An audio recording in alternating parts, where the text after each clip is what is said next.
حضرت آدم علیہ السلام کا دنیا میں آنے کے بعد بت پرستی کی ابتدا کب اور کیسی ہوئی، اور ابلیس نے انسانوں کو اللہ کی بندگی سے اٹھا کر کیسے بت پرستی میں مبتلا کیا، اور ساتھ میں ان بتوں کا بھی ذکر کریں گے جو اسلام سے پہلے خانہ کعبہ میں رکھے تھے اور لوگ ان کو پوجتے تھے۔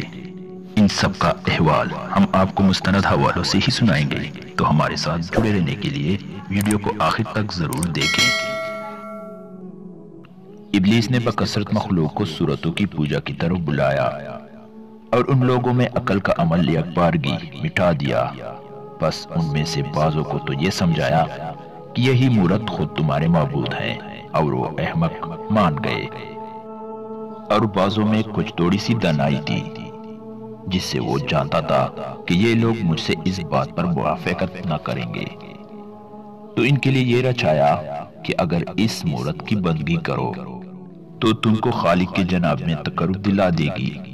چنانچہ قرآن مجید میں ان کا مقولہ ہے، ترجمہ: ہم ان کو نہیں پوچھتے مگر اس لیے کہ اللہ تعالیٰ کے نزدیک یہ ہم کو تقرب دلا دے۔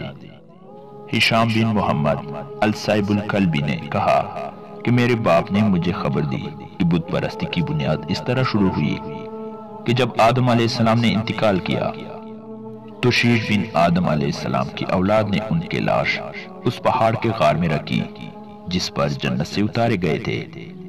وہ پہاڑ سرزمین ہندوستان میں ہے اور اس کا نام نوز ہے، اور وہ روئے زمین کے پہاڑوں سے زیادہ سرسبز ہے۔ ہشام نے کہا کہ میرے باپ نے مجھے خبر دی۔ بروایت ابن عباس رضی اللہ تعالیٰ عنہ بیان کرتے تھے کہ شیش کی اولاد اس پہاڑ کے غار میں آدم کے لاش کے پاس جایا کرتی، بس اس کی تعظیم کرتی اور اس پر ترحم کرتے تھے۔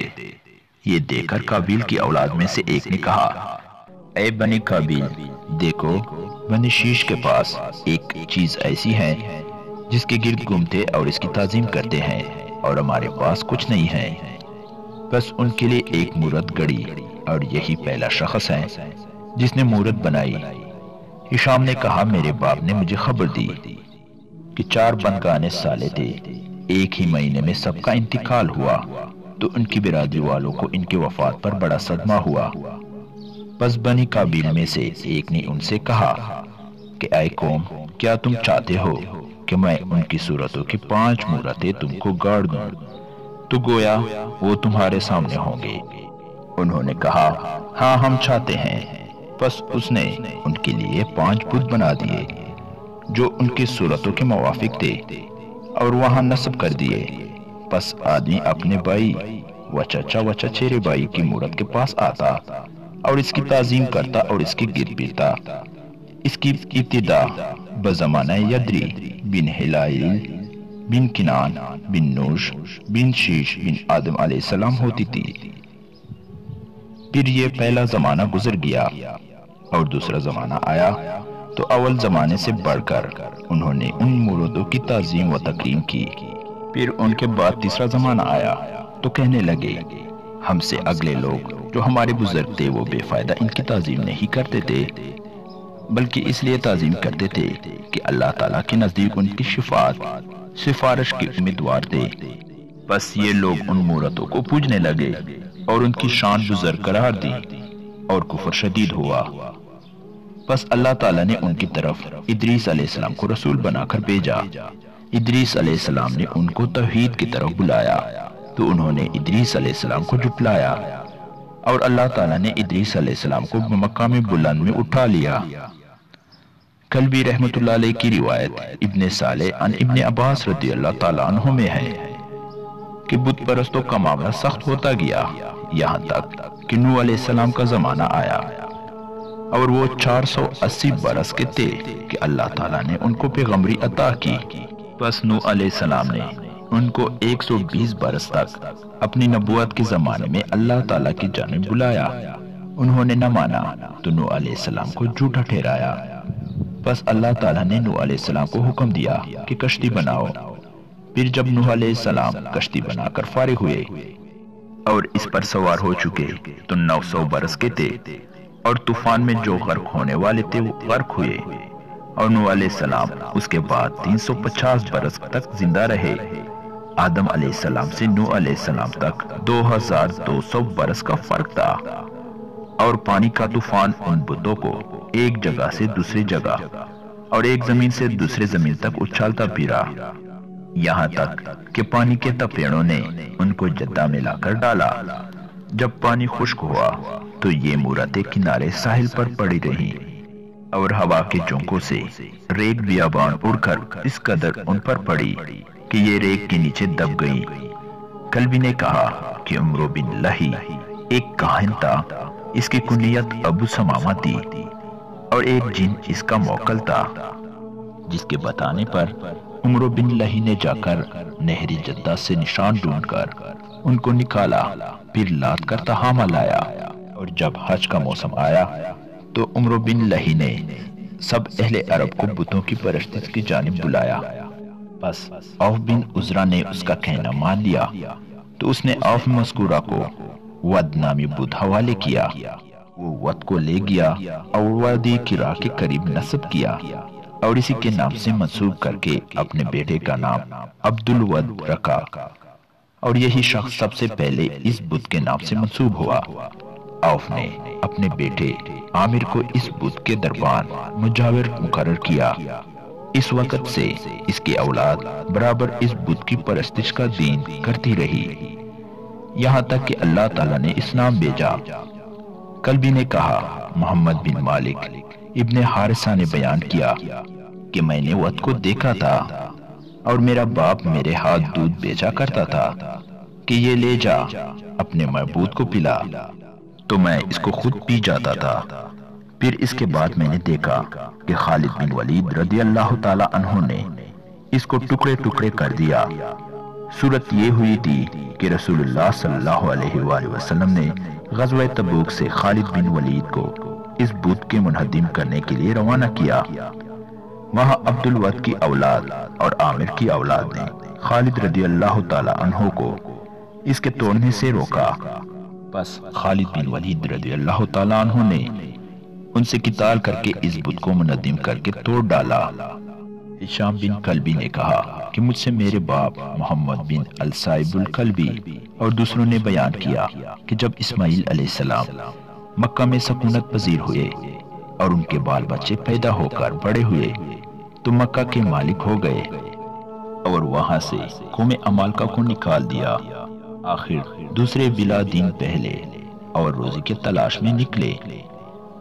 پھر جس سبب سے انہوں نے اول بتوں اور پتھروں کی پرستش شروع کی یہ ہے کہ ان میں سے جو کوئی مکہ سے باہر جاتا تو وہ ضرور اپنے ساتھ حرم سے ایک پتھر لے جاتا، کیونکہ وہ لوگ حرم مکہ کی تعظیم کرتے تھے، تو جہاں کہیں منزل اختیار کرتے وہاں اسی پتھر کو رکھ لیتے اور طواف کعبہ کی طرح اس کے طواف کرتے۔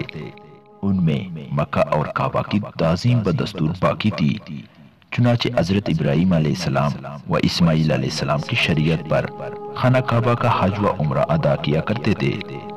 پھر رفتہ رفتہ اپنے پسند کے موافق پوجنے لگے اور طریقہ قدیم کو بھول گئے، اور دین ابراہیم و اسماعیل علیہ السلام کے بدلے دوسرا دین اختیار کر لیا، بتوں کی پوجا کرنے لگے، اور ان کا بھی یہی حال ہوا جو ان سے پہلے امتوں کا ہو چکا تھا۔ سب سے پہلے جس نے دین اسماعیل کو بدلا اور بت کھڑے کیے اور سانپ چھوڑے اور وسیلے کی رسم نکالی وہ عمرو بن ربیعہ ہے، اور ربیعہ ہی لہی بن حارث ہے، اور یہی حارث خانہ کعبہ کا متولی تھا۔ پھر جب عمرو بن لہی بالغ ہوا تو متولی ہونے میں حارث سے جھگڑا کرنے لگا۔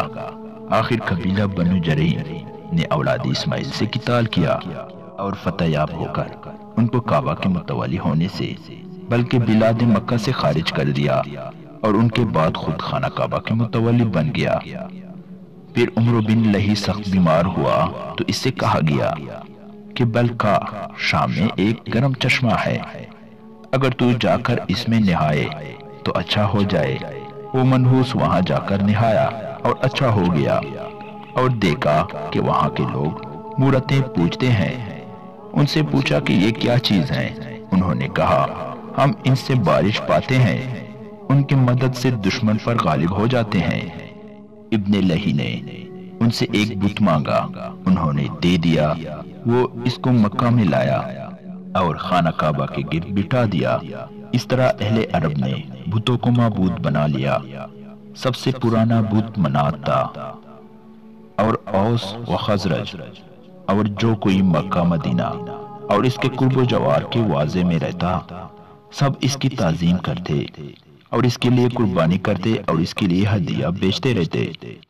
یہ لوگ حج کرنے آیا کرتے اور ہر ایک اپنے موقف میں جو لوگوں کے ساتھ کھڑے ہوتے، لیکن اپنا سر نہیں منڈاتے تھے۔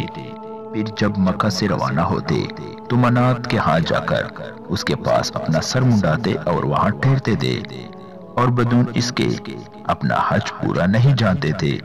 طے مکہ کے سال حضور صلی اللہ علیہ وآلہ وسلم نے حضرت علی رضی اللہ تعالیٰ عنہ کو بھیجا۔ حضرت علی رضی اللہ تعالیٰ عنہ نے اس کو توڑ کر منہدم کر دیا۔ منات کے بعد لوگوں نے لات کو نکالا تھا۔ وہ منات کے بنسبت جدید تھا اور طائف میں ایک بڑے مربع پتھر پر بنایا گیا تھا۔ اس کے دربان قبیلہ ثقیف کے لوگ تھے، انہوں نے اس پر عمارت بنائی تھی۔ قریش اور تمام عرب اس کی تعظیم کرتے تھے، اور عرب اسی نسبت سے اپنے نام رکھتے تھے۔ جہاں مسجد طائف ہے اس کے بائیں مینار کے مقام پر تھا، بس وہ برابر اسی حالت پر رہا یہاں تک کہ بنو ثقیف مسلمان ہوئے تو رسول اللہ صلی اللہ علیہ وآلہ وسلم نے مغیرہ بن شعبہ رضی اللہ تعالیٰ عنہ کو بھیجا۔ انہوں نے اس کو توڑ کر آگ میں جلا دیا۔ ایک اور بت عزا کے نام سے مشہور تھا، جس کو شامیہ کے وادی میں نصب کر کے اس پر کوٹڑی بنائی۔ یہ لوگ اسے آواز سنا کرتے تھے۔ ابن عباس رضی اللہ تعالیٰ عنہ سے روایت ہے کہ عزا ایک شیطانی عورت تھی جو بطن نخلا کے 3 درخت کیکر پر آیا کرتی تھی۔ پھر جب رسول اللہ صلی اللہ علیہ وآلہ وسلم نے مکہ فتح کیا تو خالد بن ولید رضی اللہ تعالیٰ عنہ سے فرمایا کہ تو بطن نخلا میں جا، وہاں جا کر کیکر کے 3 درخت ملیں گے، ان میں سے اول درخت کو جڑ سے کاٹ ڈالنا۔ خالد رضی اللہ تعالیٰ عنہ نے وہاں جا کر ایک درخت کو جڑ سے کوت پھینکا اور واپس آئے تو حضرت صلی اللہ علیہ وآلہ وسلم نے فرمایا کہ تو نے کچھ دیکھا تھا؟ خالد رضی اللہ تعالیٰ عنہ نے عرض کیا کہ جی نہیں۔ آپ صلی اللہ علیہ وآلہ وسلم نے فرمایا کہ پھر جا دوسرے کو جڑ سے کاٹ دے۔ خالد رضی اللہ تعالیٰ عنہ نے حکم کی تعمیل کی۔ جب واپس آئے تو پھر آپ صلی اللہ علیہ وآلہ وسلم نے پوچھا کہ تو نے کچھ دیکھا تھا؟ حضرت خالد رضی اللہ تعالیٰ عنہ نے کہا جی نہیں۔ آپ صلی اللہ علیہ وآلہ وسلم نے پھر جا کر تیسرے درخت کو بھی جڑ سے کاٹ دے۔ حضرت خالد رضی اللہ تعالیٰ عنہ وہاں پہنچے تو دیکھا کہ وہ بال بکھرے اپنے دونوں ہاتھ دونوں کندھوں پر رکھے اپنے دانت کٹکراتی ہے، اور اس کے پیچھے دبی السلمی کھڑا ہے جو اس کا دربان تھا۔ خالد رضی اللہ تعالیٰ عنہ نے کہا ترجمہ: اے عزا، تجھ سے کفر ہے نہ تعریف، کیونکہ میں نے دیکھ لیا کہ اللہ تعالیٰ نے تجھے خوار کیا۔ پھر اس کو تلوار ماری تو اس کا سر 2 ٹکڑے ہو گیا۔ دیکھا کہ وہ کوئلہ ہے۔ پھر خالد رضی اللہ تعالیٰ عنہ نے درخت مذکورہ کاٹ ڈالا۔